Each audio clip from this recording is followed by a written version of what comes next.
Never.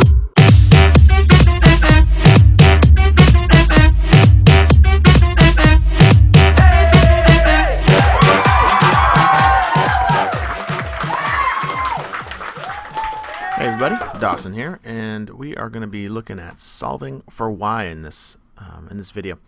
So sometimes you get a big equation like this, and you have x and y on both sides of you have x and y on the same side of the equation, and we want it in our standard y equals mx plus b format. So if you remember this idea that y equals mx plus b, you have your x plus b on one side, y on the other.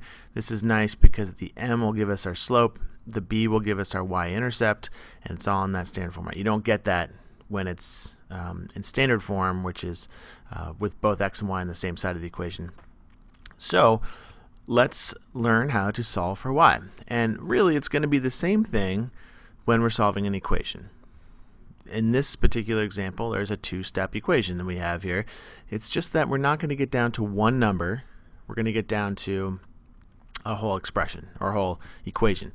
So first thing we want to do, because we want y by itself, we want to get rid of this x over here.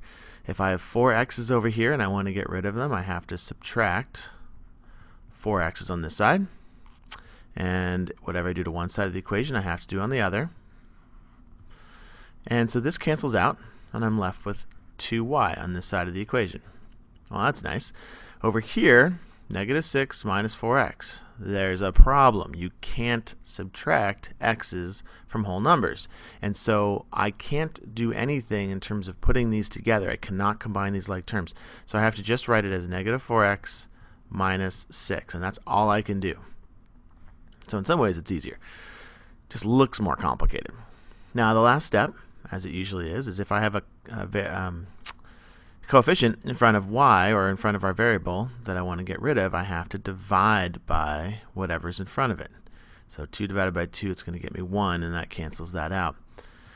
In this case, I have to divide everything on the other side. Each term I have to divide by 2.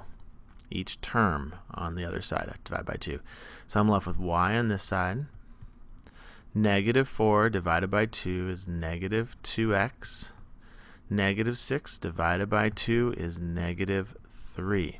And that is my new equation. So here's my slope, negative 2, and my y-intercept, negative 3. Great. So let's try another example of this. And in this example, we're going to start with the equation negative 2x plus 3y equals 3. Alright, so here's our equation. We're going to go through the same process that we did before. So I want to get rid of my x's. So I'm going to, in this case, add 2x because that's a negative and I want to make that go away. Whatever I do to one side, I have to do to both sides of the equation. That's going to cancel out. And we're left with 3y on this side. 2x plus 3, because I cannot put those two together. Divide both sides by 3.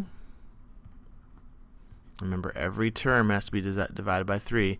This leaves me with 1y, which is just y. Now this does not turn out to be an even number, so we just leave it as 2/3 x. 2/3 x, that's my rise, that's my run, so no problem, I can do that. Plus 3 divided by 3, which is 1. And there is my equation. Alright, so that's solving for y. And lots of examples for how to do this, but that's your basics of how to solve for y. Great.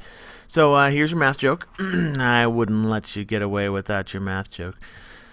So, what keeps a square in one place? You give up? Square roots. Roots hold it in place. Yeah, I know, it's a corny joke. Alright everybody, have a great day. I will see you in class. Never.